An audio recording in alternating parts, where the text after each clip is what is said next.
Kumbukumbu ya rafiki yake ambaye amekuwa naye karibu kwenye sehemu kubwa ya maisha yake iliwahi kumwaga machozi ya Ousmane Dembele. Hii ni baada ya kushinda tuzo ya Ballon d'Or Septemba 22 mwaka 2025. Haukuwa usiku wa Ballon d'Or tu, bali ulikuwa ni usiku ambao alitangazwa kuwa mshindi wa Ballon d'Or Ousmane Dembele. Licha ya kushinda tuzo hiyo, lakini alikuja pia kuteka hisia za watu wengi waliokuwa wanafuatilia usiku wa sherehe za tuzo hiyo. Baada ya kushinda na kupewa tuzo ya Ballon d'Or, Ousmane Dembele alitoa shukrani kwa familia yake, hususan mama yake mzazi. Dembele alimshukuru pia na wakala wake Moussa Sissoko. Lakini mwisho alimalizia kwa kumshukuru rafiki yake ambaye hakuweza hata kulitaja jina lake. Ousmane Dembele alishindwa kujizuia kabisa na kuanza kumwaga machozi. Waliokuwa wanarusha matangazo ya sherehe hizo walimuonyesha Moustapha Diatta ambaye alikuwa sehemu ya watu waliohudhuria sherehe hizo.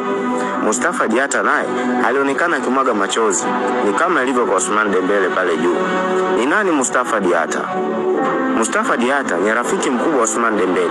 Ukiachana na wazazi wa Ousmane Dembele, Moustapha Diatta ndiye mtu aliye karibu zaidi na maisha ya Ousmane Dembele tangu wakiwa wadogo. Hadithi ya Ousmane Dembele na Moustapha Diatta ilianza katika maghorofa ya makazi ya jamii huko Évreux-Normandie nchini Ufaransa, ambako mama yake Ousmane Dembele alihamia eneo hilo wakati Dembele alipokuwa na umri wa miaka 6 tu. Moustapha Diatta ambaye ni mdogo kwa Dembele kwa mwaka mmoja, alikuwa akiishi ghorofa 3 chini yao. Kuanzia hapo walisoma pamoja, wakacheza kwenye timu ya soka pamoja, na walitumia muda mwingi wakicheza pamoja mtaani. Soka likawa ndio kimbilio lao na ndio kitu kilichowasaidia kuvuka changamoto za kimaisha katika mazingira magumu waliokuwa wanaishi.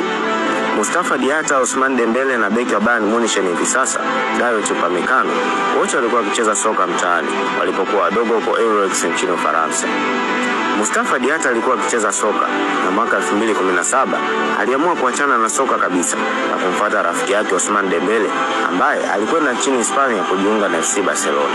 Safari ya soka ya Dembele ilikutana na changamoto kubwa, hususan alipokuwa FC Barcelona, na Moustapha Diatta ndiye mtu aliyekuwa akimfariji na kumpa moyo kwenye nyakati ngumu alizokuwa anazipitia.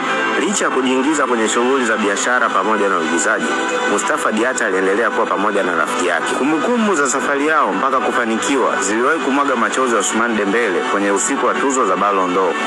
Dembele ana mkataba wa ubalozi na kampuni Adidas na alitakiwa arekodi tangazo na kampuni hiyo, lakini Dembele aliomba kampuni Adidas ashirikiane na rafiki yake kwenye tangazo la Adidas walilofanya mwishoni mwa mwaka jana. Vile vile kwenye dili kubwa alilopata Ousmane Dembele mwaka huu kutoka kwenye kampuni ya filamu ya Netflix, bila kutangaza filamu ya Peaky Blinders za Immortal Man, Ousmane Dembele alishirikiana na rafiki yake kutengeneza tangazo la filamu hiyo.